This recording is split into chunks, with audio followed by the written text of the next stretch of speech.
Hi hello बच्चों। आज हम कक्षा तीसरी का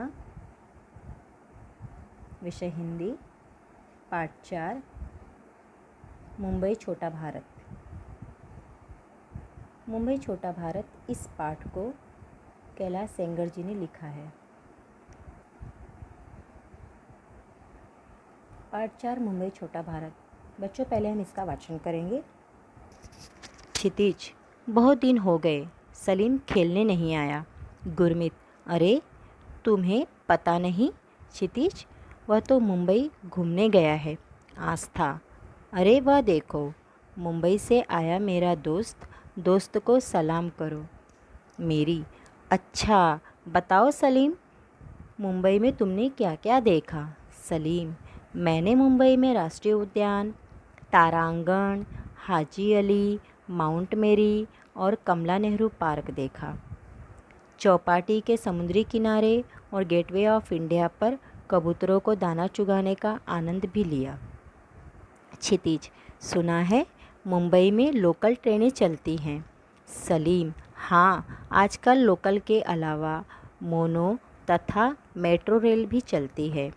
दिन रात इनमें लाखों लोग यात्रा करते हैं। अलग अलग धर्म, जाति, विभिन्न भाषा बोलने वाले मिलजुल कर रहते हैं। यही मुंबई की विशेषता है। आस्था, अरे वाह, इसका अर्थ है कि मुंबई छोटा भारत है।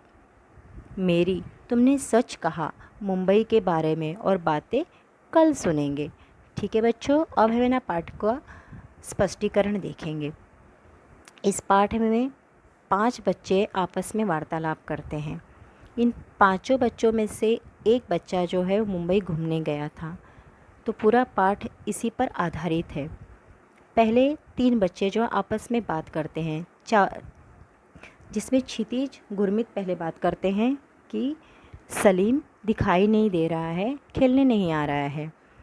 आस्था सलीम को देख लेती है और कहती है कि देखो सलीम जो है वो सामने से आ रहा है, और वो बोलती है मुंबई से आया मेरा दोस्त, दोस्त को सलाम करो। दोस्त अर्थात मित्र, और उसे नमस्ते करो। उसी में मेरी फिर कहती है, हाँ वो पूछने लगती है कि सलीम तुमने मुंबई में क्या क्या देखा, तुम घूमने गए थे ना, तो तुमने बहुत कुछ देखा होगा। सलीम कहता है कि हाँ मैंने देखा है, मुंबई में मैं घूम कर आया हूँ। तो वो सब बताने लगता है राष्ट्रीय उद्यान के बारे में, तारांगण के बारे में, हाजी अली के बारे में, माउंट मेरी, कमला नेहरू पार्क, इन सब के बारे में बताता है। चौपाटी के विषय में बताता है, गेटवे ऑफ इंडिया के विषय में बताता है, वहाँ कबूतरों को दाना चुगने के लिए डाला जाता है, वह भी वो बताता है। फिर क्षितिज फिर पूछता है सलीम से कि मुंबई में लोकल ट्रेनें चलती हैं। सलीम कहता है हाँ वहाँ लोकल ट्रेन चलती है और बहुत अच्छा लगता है देखने में। वहाँ मोनो रेल भी चलती है, मेट्रो रेल भी चलती है। काफ़ी लोग जो है वो यात्रा करते हैं सुबह से लेके शाम तक। उसे बहुत अच्छा लगा, तो वो सब बताता है। इसके अलावा वो और विशेषता बताता है मुंबई की, कि यहाँ पर अलग अलग धर्म के लोग, अलग अलग जाति के लोग और विभिन्न भाषा बोलने वाले लोग साथ में रहते हैं। विभिन्न भाषा बोलने वाले लोग क्योंकि वो अलग अलग प्रांत से आए रहते हैं, इसलिए उनकी भाषाएं अलग होती है। जैसे महाराष्ट्र के मराठी बोलते हैं, गुजरात वाले गुजराती, उसी तरह राजस्थान वाले लोग मारवाड़ी बोलते हैं, दक्षिण भारत वाले लोग मलयालम, तेलुगु, तमिल भाषा बोलते हैं। फिर हमारे उत्तर भारत और बिहार के लोग भोजपुरी भाषा बोलते हैं, अवधी बोलते हैं।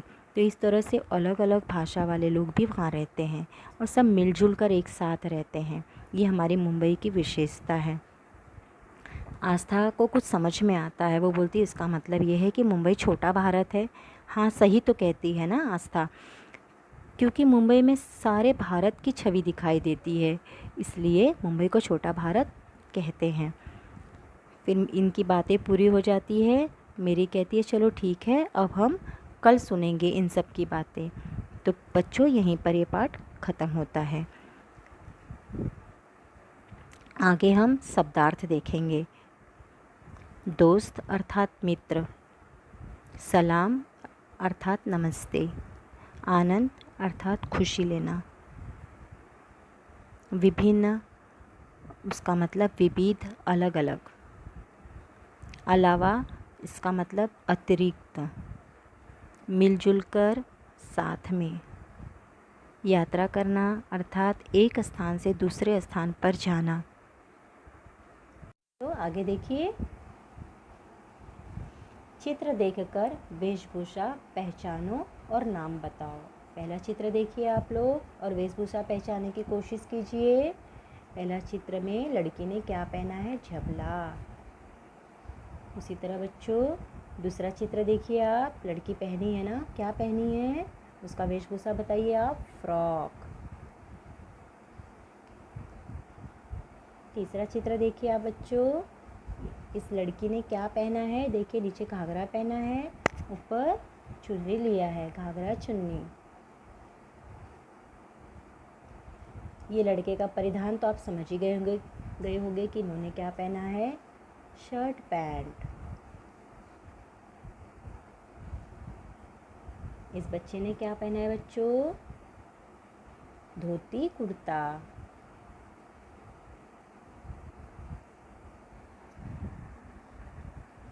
इस पहनावे को तो आप अच्छी तरह से पहचान गए होंगे, है ना? जोधपुरी। तो बच्चों मुझे पूरा विश्वास है, मुझे पूरी आशा है कि आपको ये पाठ अच्छे से समझ में आ गया होगा। इस पाठ का वाचन करते रहिएगा, शब्दार्थ को पढ़ते रहिएगा और ये सब परिधानों के बारे में भी पढ़ते रहिएगा, देखते रहिएगा, समझते रहिएगा। ठीक है, आगे हम दूसरी कक्षा में आगे का पाठ लेंगे। तब तक आप लोग ध्यान से पढ़ाई करिए। नमस्ते।